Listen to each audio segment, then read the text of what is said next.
I want to welcome everybody to Salina Media Connections Connected program. We have a special guest today. He's Stan Cox from the Land Institute. Stan's been there for 20 years, I believe. That's right. He's a researcher, and he grew up in Georgia. He spent time in India and I believe Puerto Rico too. You got a research project there. Right. Stan's authored several books and several articles in major newspapers around the country. Today is April 22nd, which is Earth Day, so it's appropriate to be visiting with one of the major researchers out at the Land Institute. Stan, welcome to our Connected program. Good to be with you, Greg. Yeah. So besides Earth Day, there's a couple other events that have been taking place recently and a little bit prior to that, but they all kind of tie together. And in a recent article that you had in Yes Magazine, you kind of tied some of these things together, and those are COVID-19, obviously, everybody's aware of that. It's created a significant change in our economy and people's behavior. And then the other issue that's been out there for quite a while, and I know you've spent time writing about it, is climate change, which is kind of is a slower moving kind of catastrophe than COVID-19. So what were you doing 50 years ago during Earth Day, Stan? Well, let's see. I was in high school. That would have been my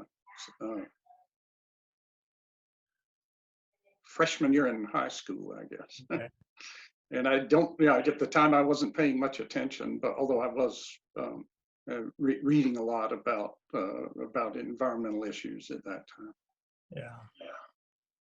And so today we have this issue that's allowed people to see fish in Naples. And I think probably I heard on the news this morning in Delhi, they can see the Himalayan mountains now, an area that's been quite polluted for some time, highly populated.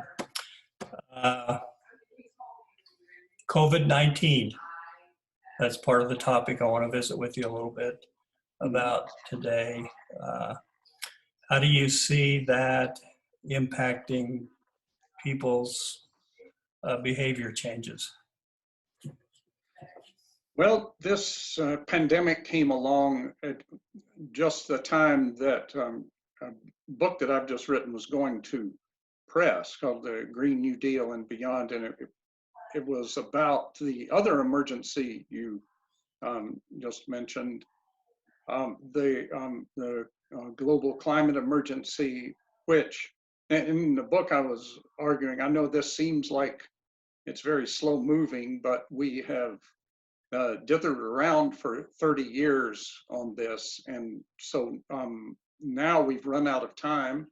And as the international climate scientist community are telling us, we've got 10 years to turn this around, get fossil fuels out of the world economy within 10 or 15 years. So it's like making a U-turn in a tanker truck at 80 miles an hour to do this, but we have to start immediately.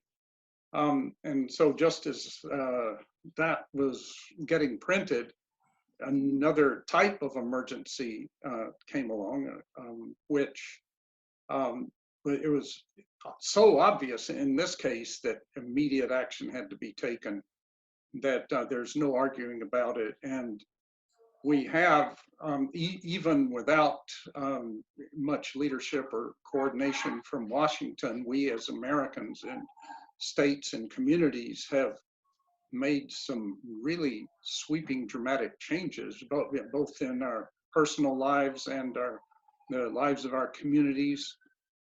And There has been some sweeping legislation passed too.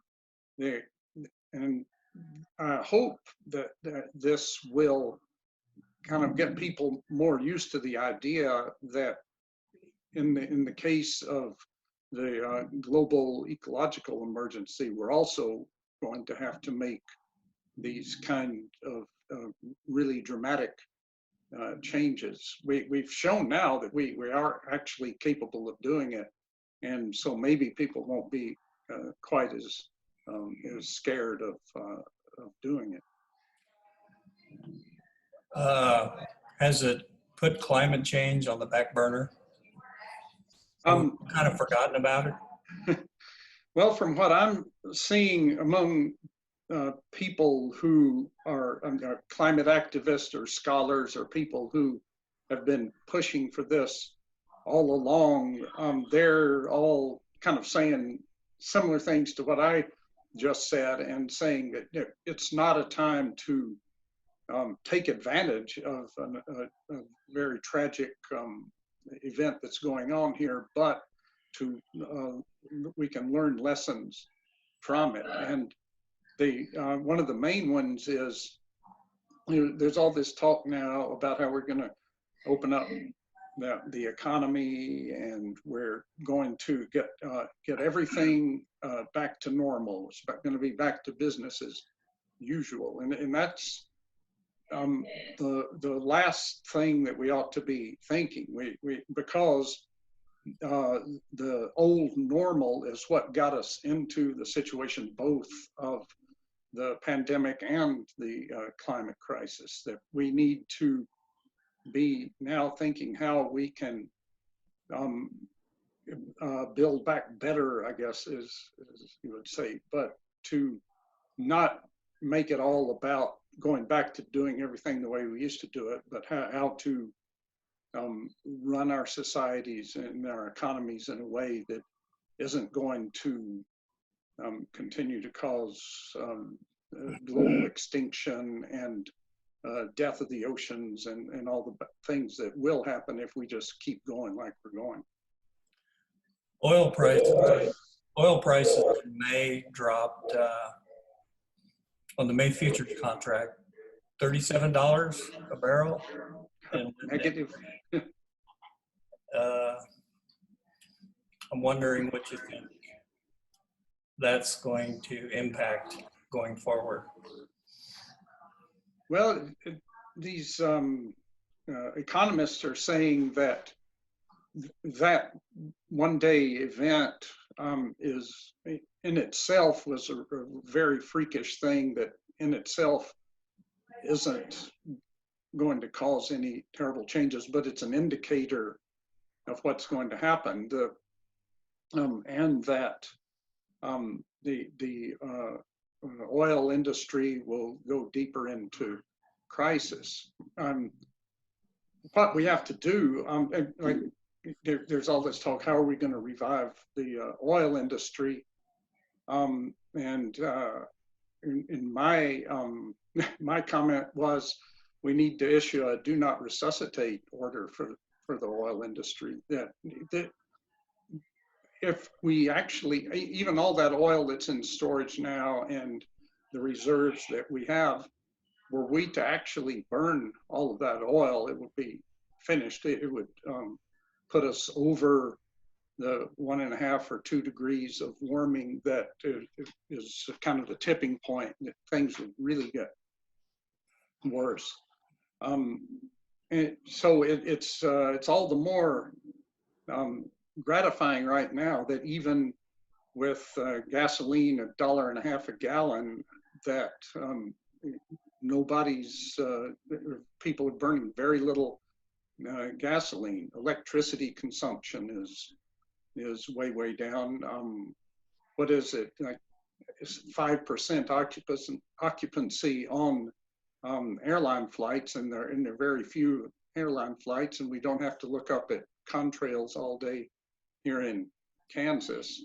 So, I mean, this kind of catastrophe isn't the best way to reduce our energy consumption and emissions. And it's accomplished that, but it's not the way you want to do it.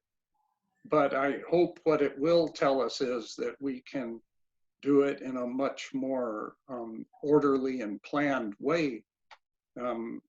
Once we get out on the other side of the pandemic, we can think about how to reorganize society so we can use less energy, have fewer emissions, and still everybody have that there's enough energy consumed for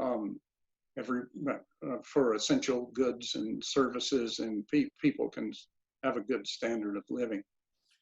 Are we prepared to have a alternative energy system if oil were to continue?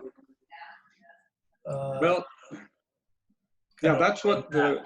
I mean, where Yeah, are we that's at what. here? It seems like we might not be prepared to have a substitute.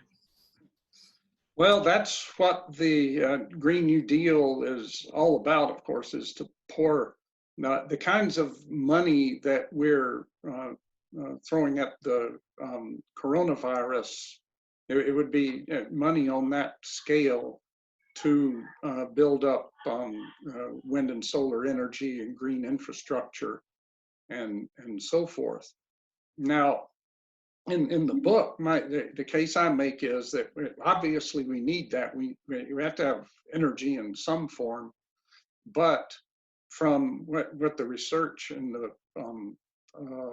the analysts' projections show, that we have to eliminate oil, gas, and coal at a more rapid rate than it's going to be possible to build up renewable energy, which means we're at least for some time during this transition, we're going to have to operate on less total energy. If we had started this in 1990, when climate had really become an issue, we would have had a lot more time, and we could have been much slower about eliminating fossil fuels, and we would have had a lot more time to build up the renewable energy system. What's the likelihood that we'll be going back where we were before?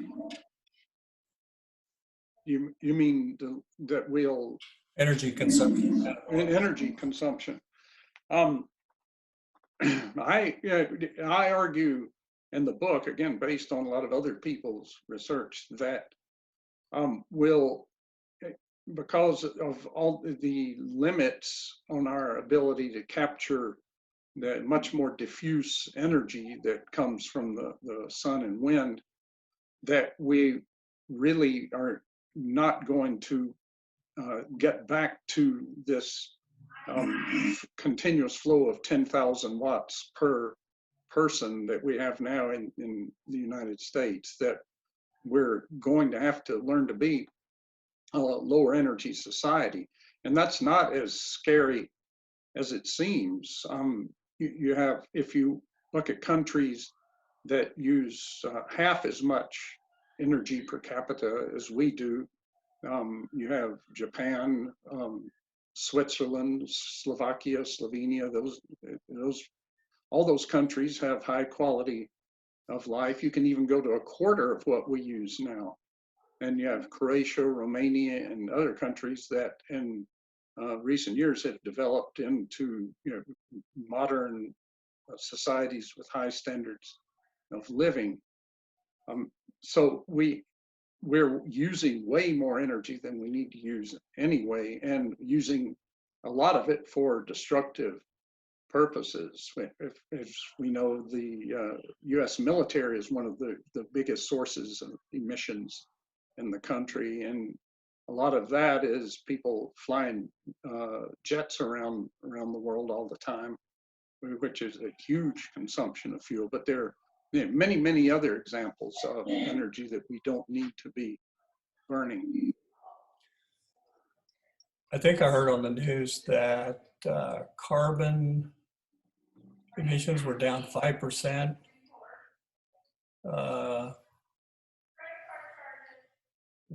Will that have an impact of, how will that have an impact of reducing the climate concerns Well, we have? well, I'm concerned that what the federal government and companies and so forth are going to be investing their money in is to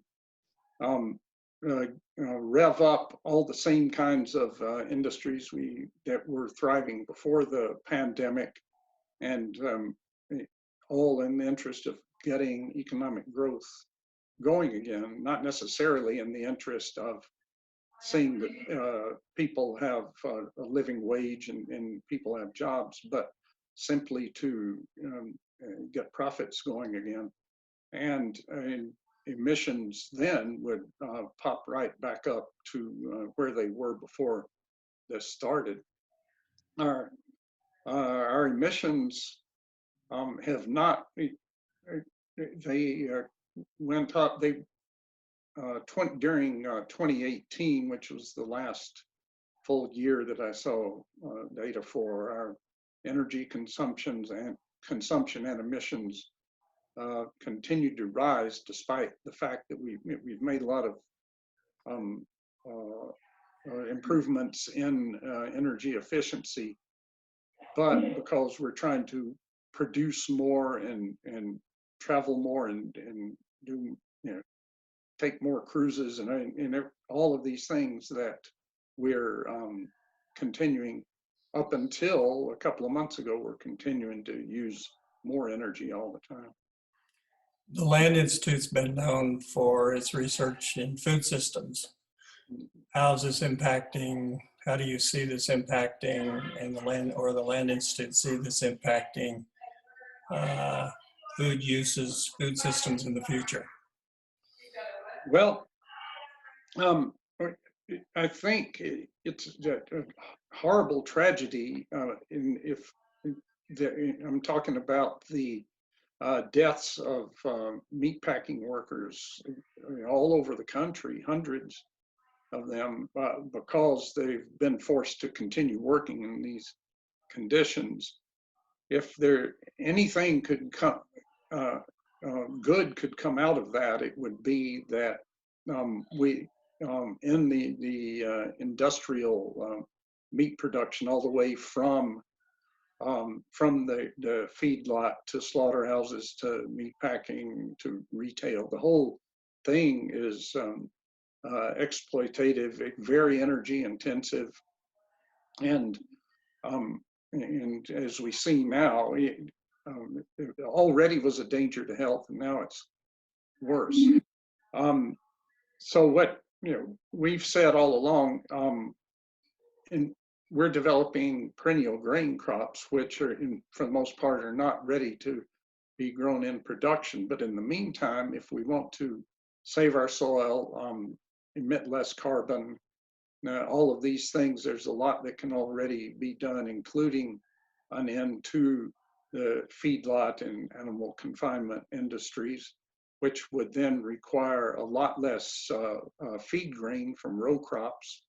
That land could be in pasture and hay, alfalfa. It could be, so meat could still be produced, just in a much more ecologically compatible way. But then, that's not the whole solution. Then we also need to be able to grow grain crops and oil seeds sustainably. And so that's why we're working on developing perennial grain crops that would keep living roots in the soil all year round, and restore the soil ecosystem, store carbon in the ground instead of in the atmosphere, and generally make us much more resilient to any of these environmental hazards. haven't we pretty much eliminated the small meat processor as part of the supply chain? That's going to be hard to get back, isn't it? Well, I don't know. Yeah, all we've been hearing right now is Tyson and Smithfield and these giants. That industry for decades now has become more and more concentrated in more and more of these big meat companies. And so I don't know how quickly, if those just go down completely, how quickly. I imagine that the smaller firms would kind of proliferate around in cattle country and poultry country, one would hope. Concentration kind of causes for a more fragile system. This is kind of evidence of part of that. Yeah. You're a grain sorghum researcher, and you've been doing research in different parts of the world. How's that been going? Well, I recently moved, and right as the pandemic was starting, I moved from the sorghum position to our still within the Land Institute to EcoSphere Studies, but we don't have a replacement yet. So I'm still working on perennial sorghum, and we have had some really promising. I guess you could say they're lucky breaks, but we've found some genetic, naturally occurring genetic novelties that are going to make it easier to develop sorghum that grows up, produces a crop of grain, and this would be food grain that we're aiming at. That's harvested, and then the next spring it comes back from underground stems. And eventually, we could have it for this part of the world. But in the shorter term, the higher probability is that we'll have perennial sorghum varieties that are adapted to the tropics. That's why we have Puerto Rico Nursery and several cooperators in Africa who are working on this. And a lot of those, especially in Africa, smallholder farmers, those are small plots of land. The sorghum is used as human food to make all kinds of things. And it's often hand harvested, and often the stalks are of value either as fodder or thatching or other things. And so instead of the waist-high milo that we have here, they prefer tall plants. But we have been growing perennial sorghum in those areas. Have you been doing any research in India? I know you travel there quite frequently. We haven't, but we were part of a USAID grant with folks at the University of Georgia and in several African countries and in India. And so some of our perennial sorghum has been grown there by our cooperators in small experimental plots.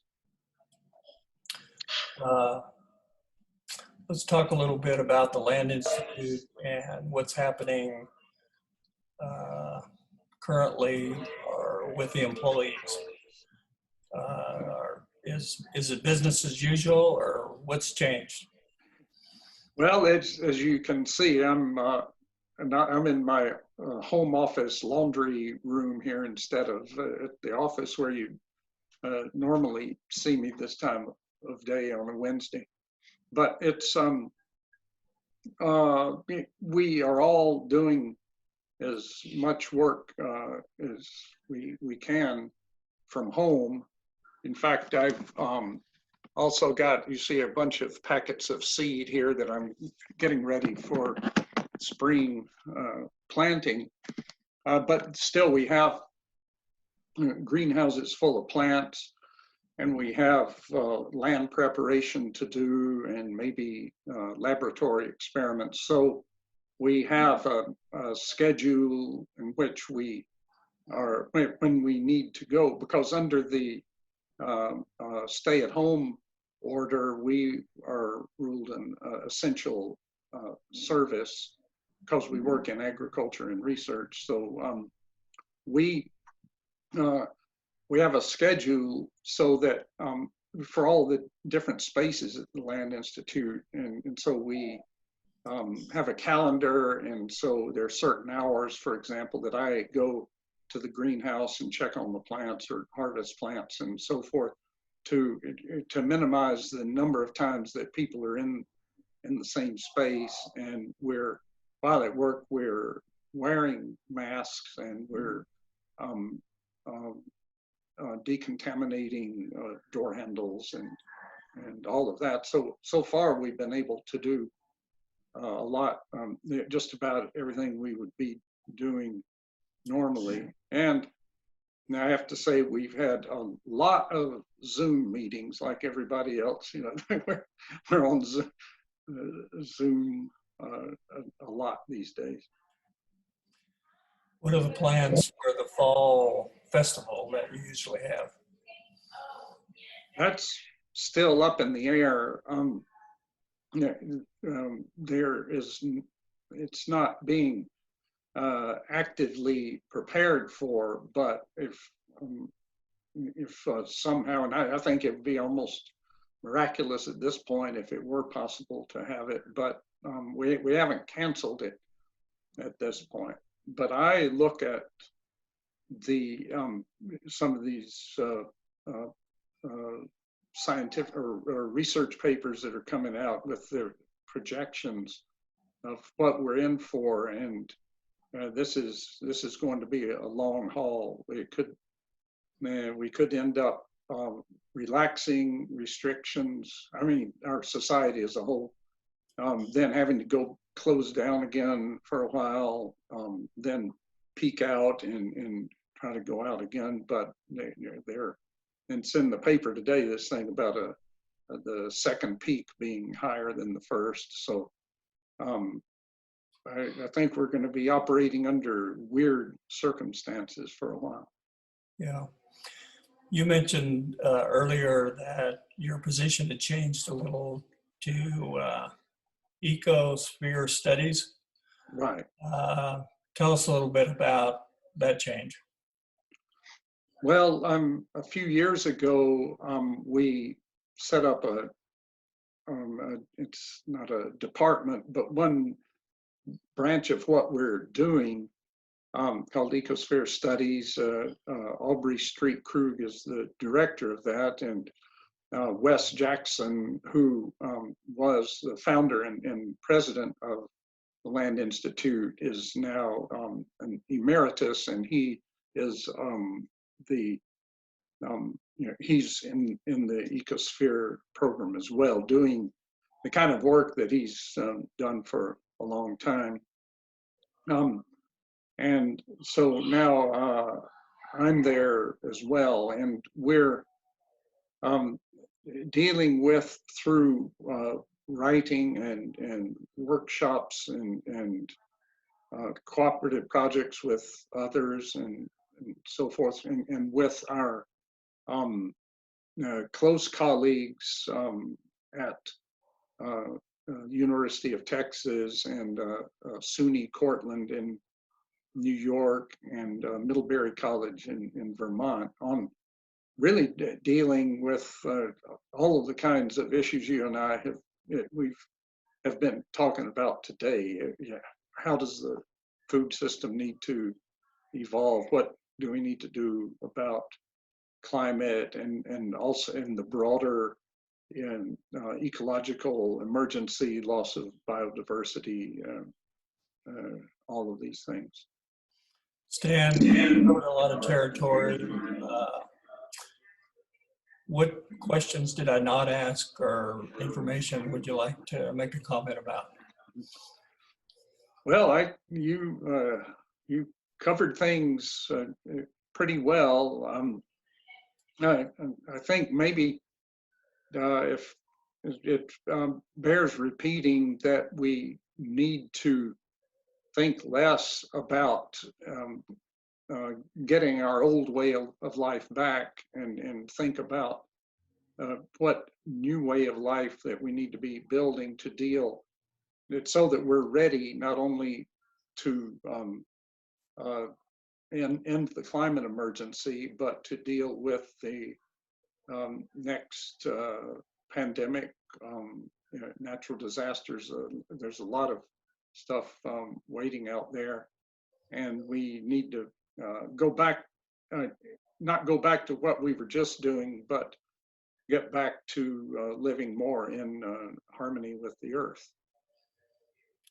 So those are some pretty sage words of wisdom, and we'll end on that note. I appreciate you taking some time today, Earth Day, to have a discussion about these issues and how they're all intertwined together.